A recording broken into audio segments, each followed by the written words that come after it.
आज ओबीसीवरती अन्याय करणारा ब्राह्मण नसून आज ओबीसीवरती अन्याय करणारा शासनकर्ता मराठा समाज आहे.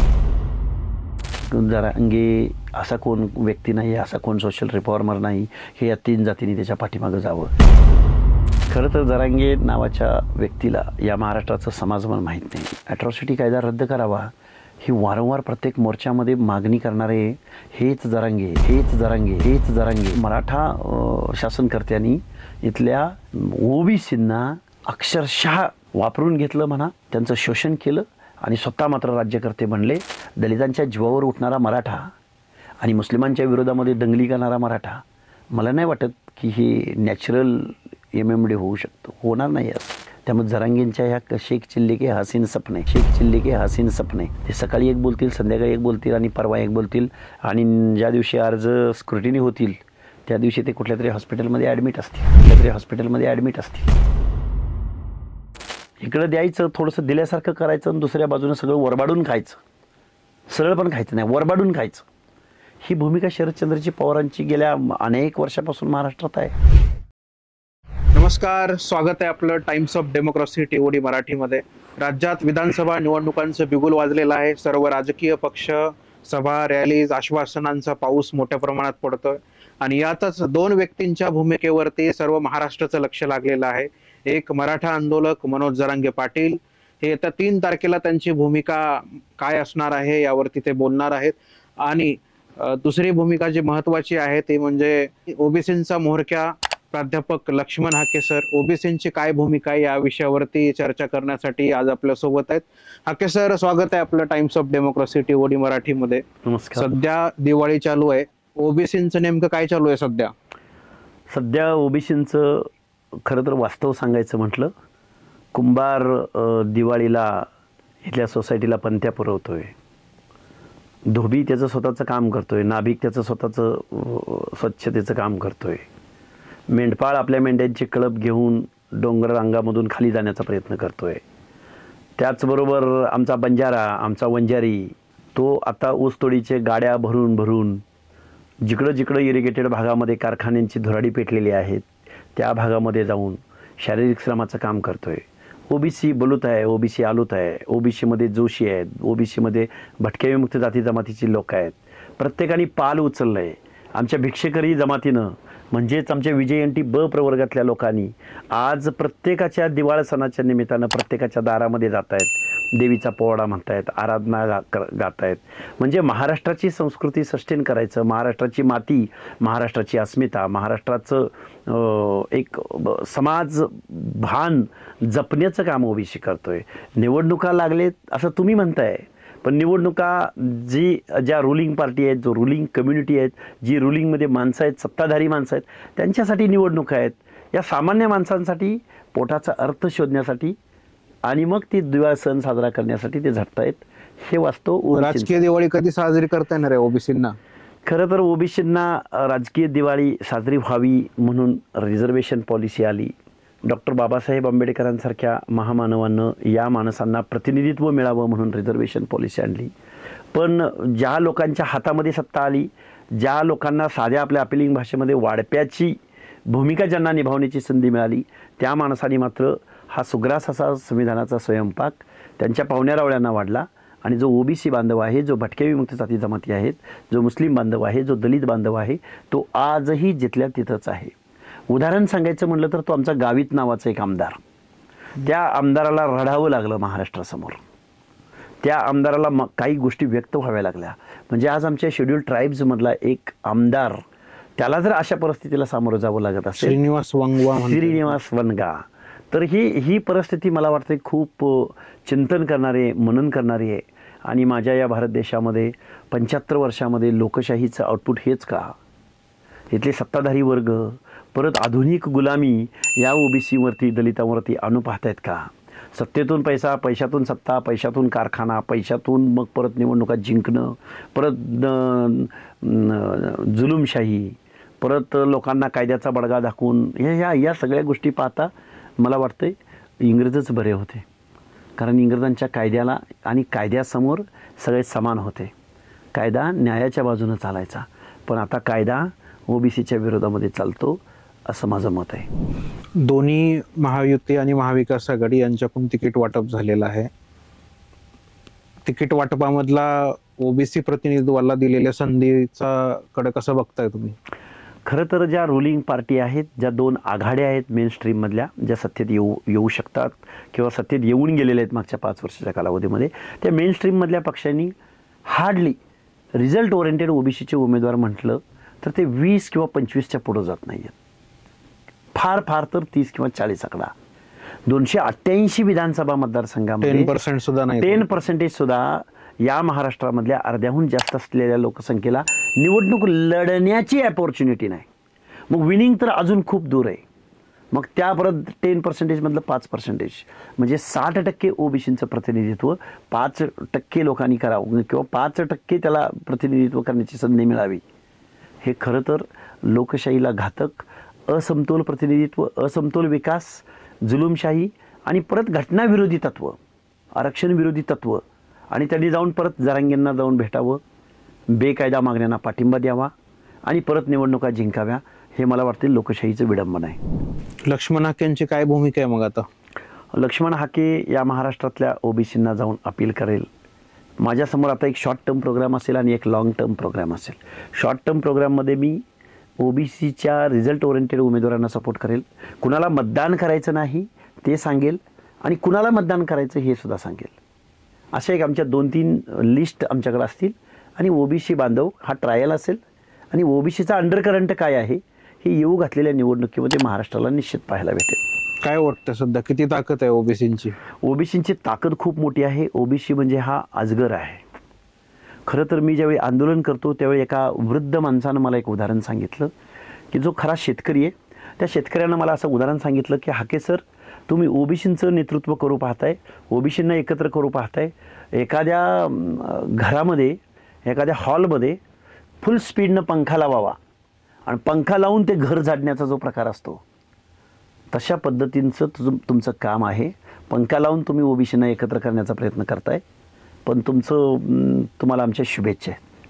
हे पंखा लावून त्या हवेच्या प्रेशरमध्ये मला ओबीसी एकत्र करायचं आहे, कारण तो पंख्याचा प्रेशर आहे तो ओबीसींना एकत्र येऊ देत नाही. आणि हे खूप मोठं आव्हान माझ्यासमोर आहे आणि हे आव्हान डोळ्यासमोर ठेवूनच अनऑर्गनायझ्ड ओबीसीला वेगवेगळ्या जातीत, पंथात, समूहात, वेगवेगळ्या भौगोलिक प्रदेशामध्ये स्थलांतरित होणारा, आज या तालुक्यात, उद्या त्या तालुक्यात, परवा त्या तालुक्यात, रोजीरोटीच्या निमित्तानं, व्यवसायाच्या निमित्तानं, आपल्या सामाजिक स्थितीगतीच्या निमित्तानं स्थलांतरित होणाऱ्या या ओबीसींना आणि विजय एंटीना एकत्रित येऊन या महाराष्ट्रामध्ये एक सशक्त पर्याय देण्याच्या दृष्टिकोनातून एक लॉंग टर्म प्रोग्राम आपल्याकडे असेल. त्याच्यासाठी पण रुलिंग पार्टी पण तुमच्यासोबत येऊ लागतील. म्हणजे आता छगन भुजबळ साहेब आहेत किंवा इकडे पंकजा मुंडे आहेत, यांचं काही एकत्र दिसत नाही. खरं तर सामाजिक भूमिका या माणसांनी घ्यायला हवी असं सामान्य माणसांचं मत आहे, ओबीसींचं मत आहे. पण त्या लोकांना जोपर्यंत असं आश्वासक वातावरण तयार होणार नाही तोपर्यंत ही राजकारणामधली मंडळी भूमिका घेतील असं मला वाटत नाही. कारण ते त्या पक्षाच्या अजेंड्यावर चालतात, ते ओबीसीच्या अजेंड्यावर चालत नाहीत.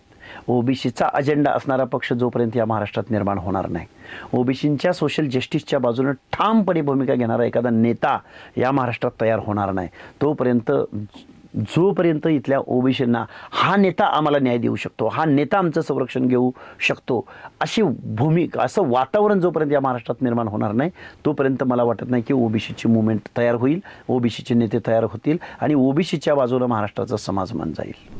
महाराष्ट्रात क्रमांक 2ची लोकसंख्या आहे ती म्हणजे धनगर समाजाची, साधारण 2.5 ते 3 कोटीच्या घरामध्ये आहे. नेतृत्वाच्या संधीबाबत जर बघायचं झालं तर साधारण दोन्ही पक्षांचं जर महाविकास आघाडी आणि महायुतीचा विचार केला तर जवळपास 9-10 जागांचं काहीतरी दिलेलं आहे. त्याच्याकडे कसं बघताय तुम्ही? खरं तर ओबीसीमध्ये मेजर घटक असणारा धनगर असेल, माळी असेल, वंजारी असेल, बंजारा असेल, तेली असेल, लिंगायत असेल, हे जे मेजर ओबीसीमधले घटक आहेत त्यांचे पॉकेट आहेत काही तालुक्यांमध्ये की त्या तालुक्यामध्ये ह्या 2-3 जाती जरी एकत्रित आल्या तरी महाराष्ट्राच्या विधानसभेमध्ये 50, 60, 70 आमदार निवडून जाऊ शकतात. एक 70-80 विधानसभा मतदारसंघ असे आहेत की जिथं तुम्ही धनगर समाजाचा उल्लेख केला, त्या धनगर समाजाचं प्रभावी मतदान आहे की ते 70-80 विधानसभेचे सदस्य प्रतिनिधी हे धनगरांचे असायला हवेत. परंतु इथल्या या शासनकर्त्या पक्षांनी मला वाटते 10च्या आसपास निवडणूक लढण्याची संधी त्यांना दिलेली आहे. आणि या 10पैकी आपण किती परफॉर्मन्स देऊ, 100% परफॉर्मन्स दिला तर 10च उमेदवार होतील, 50% परफॉर्मन्स आला तर 5 उमेदवार होतील. आणि मग मेजर पॉकेटनं बहुसंख्य असणाऱ्या धनगरांची जर ही अवस्था असेल तर मग महाराष्ट्रामधल्या ज्या सोशल जस्टिसची भाषा महाराष्ट्र बोलतो, ज्या फुले शाहू आंबेडकरांच्या समतेच्या तत्वाची भाषा पुरोगामी महाराष्ट्र म्हणून ज्या महाराष्ट्राकडे पाहिलं जातं, त्या महाराष्ट्राच्या निर्णय प्रक्रियेमध्ये मात्र ओबीसीचं नगण्य प्रतिनिधित्व असावं, हे महाराष्ट्राच्या इब्रतीला शोभणारं नाही. आमच्या पुढच्या 5 वर्षाच्या कालावधीमध्ये असेल. जरांगे पाटलांनी आता मराठा आणि मुस्लिम मतांचं एकत्रीकरण करण्यासाठी ची भूमिका घेतली. आत्ताच त्यांच्या धर्मगुरूंसोबत देखील चर्चा केली आणि एकत्रित त्यांचा निर्णय झाला. कसं बघताय त्याच्याकडे? खरं तर जरांगे नावाच्या व्यक्तीला या महाराष्ट्राचं समाजमन माहीत नाही. MMD काहीतरी दलित, ADMD काहीतरी बोललं, दलित मराठा मुस्लिम.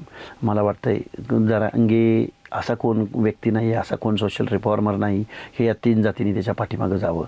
मुस्लिम समाजानं का जावं?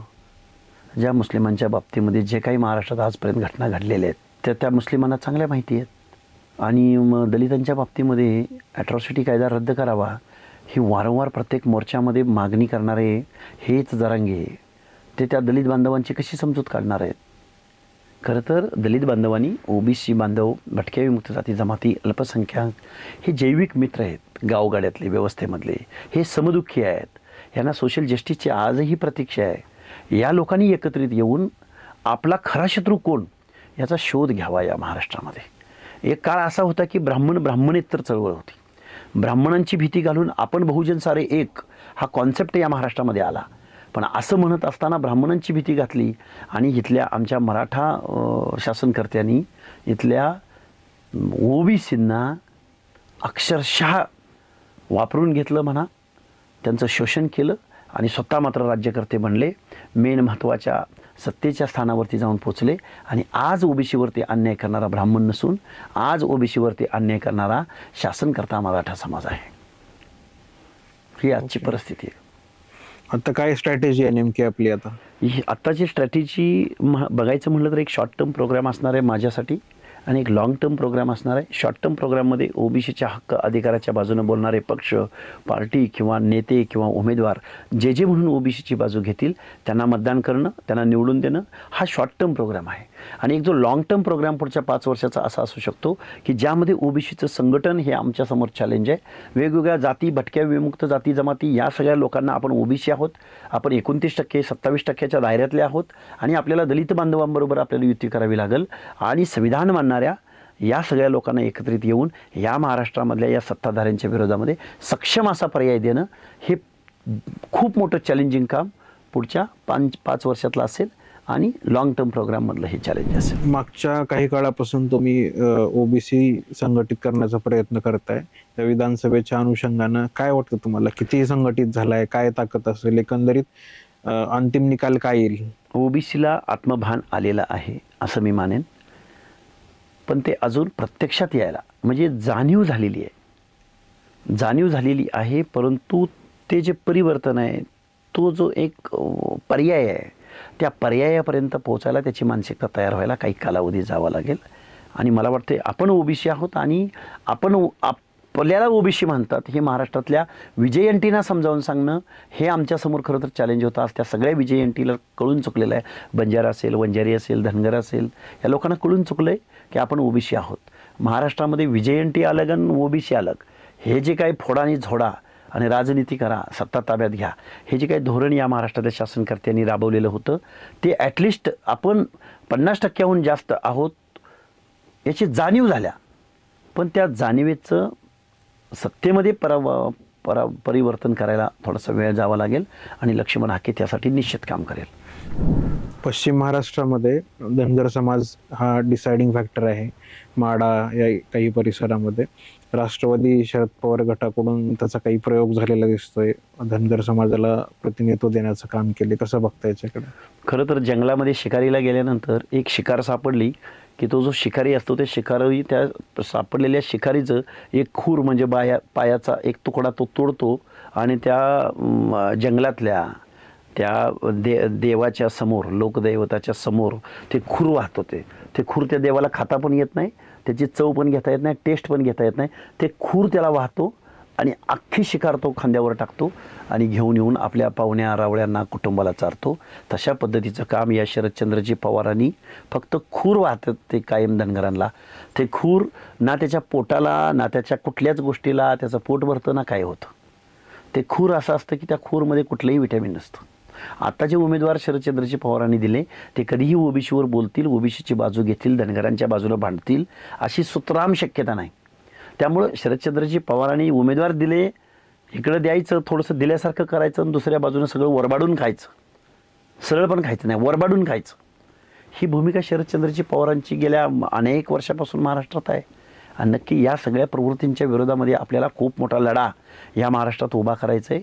निवडणुका येतील जातील, पण ओबीसी म्हणून ताटमानेनं, स्वाभिमानानं संघर्ष करून राजसत्तेमध्ये घेऊन जाण्यासाठी लक्ष्मण हाकेचा जन्म आहे. आणि या दृष्टिकोनातून मी लॉंग टर्म प्रोग्रामसाठी मी काम करायला तयार आहे. भाजपाचा DNA हा ओबीसी असं म्हणतात. मग लक्ष्मण हाकेंचे ओबीसीचं नेतृत्व येण्यासाठी मदत होणार आहे का भाजपाला, डायरेक्ट इनडायरेक्ट, कसं आहे? हे बघा, आता सध्या तरी महाविकास आघाडीनं जी भूमिका घेतली, जरांगेंना पाठिंबा देण्याची, जरांगेंचं आंदोलन पुढं आणण्याची, जरांगेंनी जे काही करेल त्याला यस होय म्हणण्याची, या गोष्टीला आमचा विरोध आहे. मग आमची प्रसंगी वेळ पडला तर आम्ही भाजपलाही मदत करू किंवा माहितीच्या पक्षांनाही मदत करू, पण शरद पवारांना मदत नाही, जरांगेंना पाठिंबा देणाऱ्या माणसाला मदत नाही.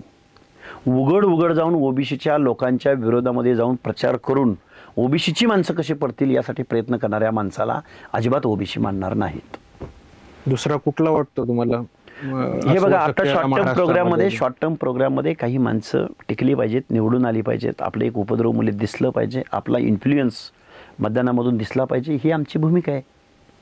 याच्या पलीकडे जाऊन आम्ही ओबीसींना त्यांच्या पायावरती सक्षम पद्धतीने उभं करण्यासाठी आम्ही निश्चित प्रयत्न करू. तिकडे MMD केलं, मग आपला काय फॉर्म्युला आहे? नाही, आमचा ओबीसी फॉर्म्युला असेल, ओबीसी प्लस दलित प्लस मुस्लिमामधले अल्पसंख्याक प्लस असा आमचा संविधानाला मानणाऱ्या सर्व लोकांचा आमचा फॉर्म्युला असेल. तो 70-80% क्वांटमचा असेल, जो या महाराष्ट्रामधल्या शोषितांचा, वंचितांचा, पीडितांचा असेल.